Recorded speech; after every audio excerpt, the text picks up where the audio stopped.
Today, we're working with courage and protection. I'm going to do a little bit more about that next week as well.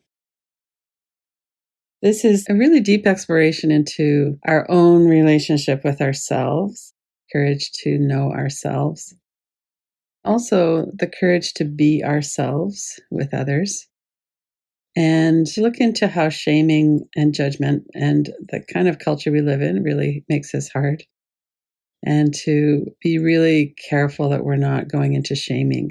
It's very common that we would do that. One of the things I think we all need to know is that our nervous system is an unconscious process. It's not something we control. Our neuroception, which is our assessment of safety and danger, is also unconscious. That our nervous system has a negativity bias. It's better to be safe than sorry, so we're going to notice threats more than we're going to notice something that's safer. If we're feeling overwhelmed and like it's not safe to stand up for ourselves, we're going to be taken into one of these responses.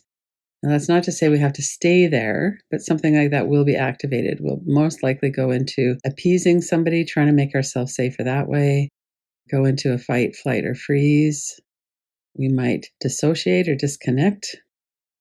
All of these are for our protection. When we talk about protecting ourselves, we already have a big system that's doing that. It's just that it's overprotecting in some ways. It hasn't evolved enough nuance to really work with our social environments and the world that we live in. When we protect ourselves out of feeling something uncomfortable, it's usually because we didn't have the support and the help to help ourselves to feel what was here as a child. And then as we get older, we also don't have that automatically. And many of us figure it out. We go to practices like this, we learn about trauma, we learn about our nervous system, and we start to develop more stability. That is what helps us to be more reliably courageous. We all are somewhere on that continuum, and we're not in the same place every day. Internal family systems has been something that's been really popular in the last several years for good reason. And one of the ways that they look at this is the managers' parts are here to keep us safe by maintaining control. They want to keep anything uncomfortable out of our awareness. So our feelings are locked in, we dissociate or disconnect from distressing memories. And then we exile these parts that carry the hurt, humiliation, fear, and shame from our past experiences. If you had been with an adult who could have co-regulated with you and who could have really given you the experience that something difficult has happened, and it's not that you're the problem, something happened to you that was harmful, but you are okay. The behaviors, the things that happened to us, the experiences that happened to us, most of us didn't have that regulated adult as a child. So we took on a lot of the beliefs about this, but we also locked those feelings in. The manager locks them in, and then the exile is behind bars. Big part of our work that we do on our own and together is to bring forward those exiled parts of us and let them know that it's okay to be here, that we love and have compassion and are welcoming all of these parts of ourselves. And the firefighters are always at work, jumping into action, looking for some kind of stimulation or addiction in order so that we don't have to feel those feelings. That's one of the ways that, almost like a tool of the manager, the firefighters jump in and it's like, oh, this is too much. This is too intense. We need to get out of here.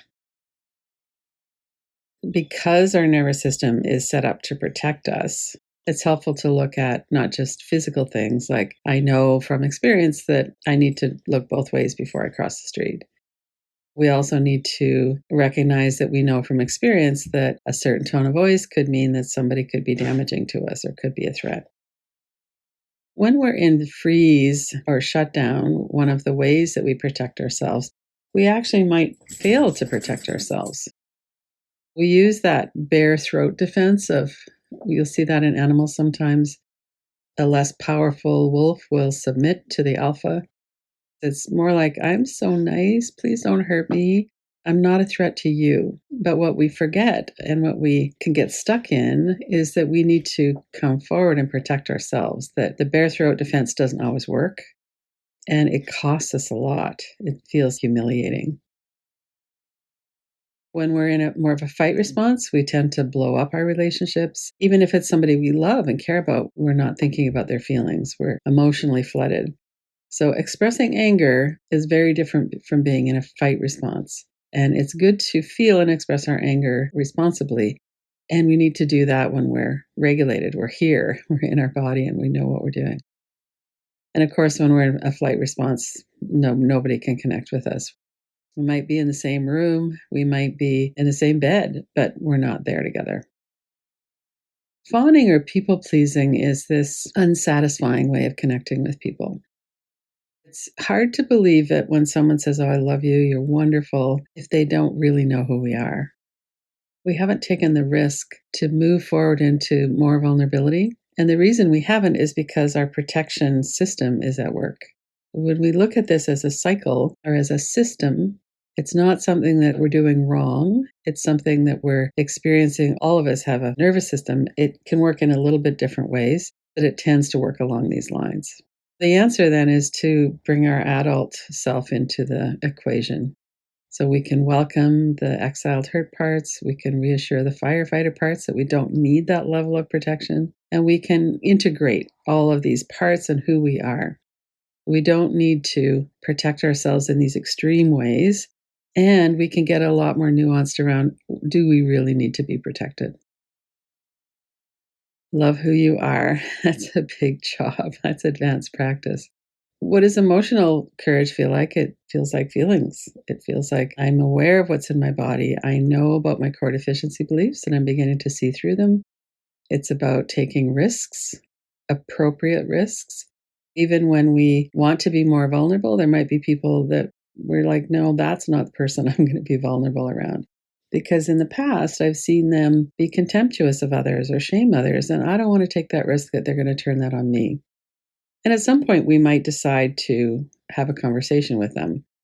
But we don't want to walk around again with that bare throat defense because that doesn't really work. A lot of people are going to go for the jugular anyway. Witnessing our thoughts enables us over time, especially as we develop these grounding and orienting practices, we can more reliably self regulate. And it's from that foundation that we can take action. We can have difficult conversations, set boundaries, and we have this wise, courageous, authentic self inside. And we also might be having a nervous system response that's putting us into fight, flight, freeze, or fawn. And it's our awareness and our practice that can help to allow us to move from a foundation of regulation. Let's go into the inquiry. These are reverse inquiries in some sense. They're not affirmations, although you could use them that way. What we're doing with these inquiries is we're saying the words, and I'll say them so you can just lie back and relax if you want, or however you want to do this. Some people like to journal, some people like to close their eyes. When we say something that we wish was true and we're not entirely sure it is, oftentimes what will happen is we'll get some kind of a sensation or energy in our body. We'll get some kind of a rebuttal. We might have memories coming in.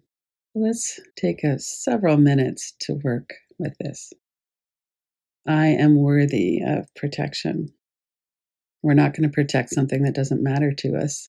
And in the emotional climate, often that would be something that we're not connected with. I am worthy of protection.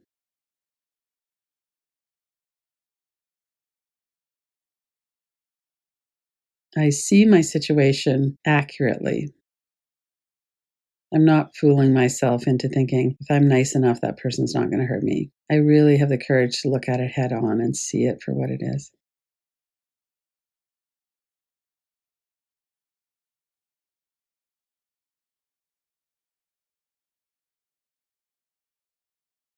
Part of seeing clearly is that when we detect some kind of a threat, that we're able to either handle that right in the moment, stay regulated, or very soon examine the situation, feel the energy of it, and then decide how to protect ourselves.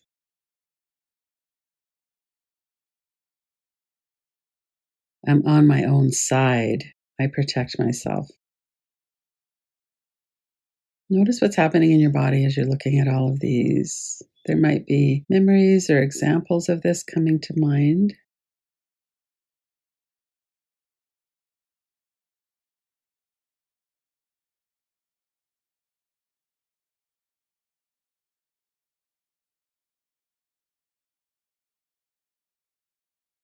Stay with that for a moment. I can see the situation. I have accurate neuroception. I'm on my own side. I see the benefit and the necessity of protecting myself.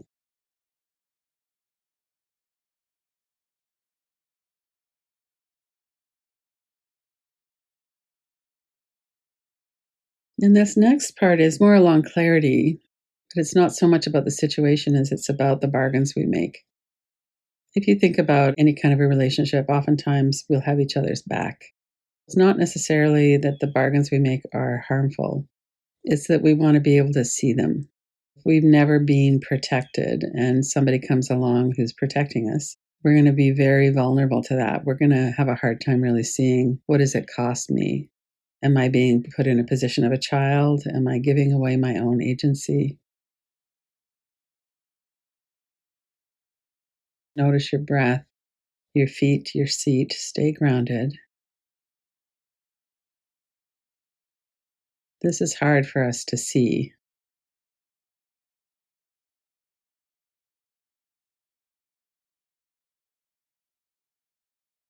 and that we could accept support when we need it. We don't have to protect ourselves in isolation. We can come together as a group. We can come together with a person and negotiate these things. Give that another minute of noticing everything that's going on inside of you now. If you're having trouble staying regulated, you might do some tapping on your forehead. Take your attention into the sound and sensation of the tapping. If you have an image of something, you could put it in a frame, put it on the other side of the room. Take your eyes around the empty space a couple times in each direction.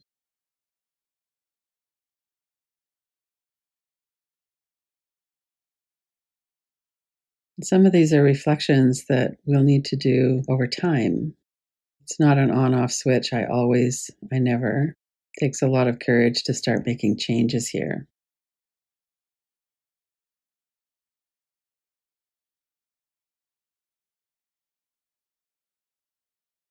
Before we finish the inquiry part, if you wanted, you could bring your hand or hands to your heart. Give yourself some support through the warmth and support of your hands. This is hard. It's not easy to look at courage and protection. And in particular, we could be shaming ourselves when we look back to the past. So if that's happening, try to let that go and offer yourself some compassion and connection.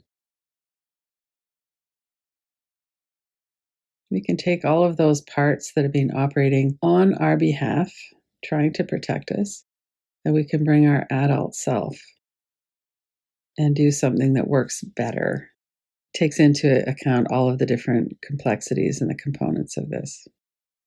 We can be on our own side and protect ourselves from a base of regulation and emotional stability.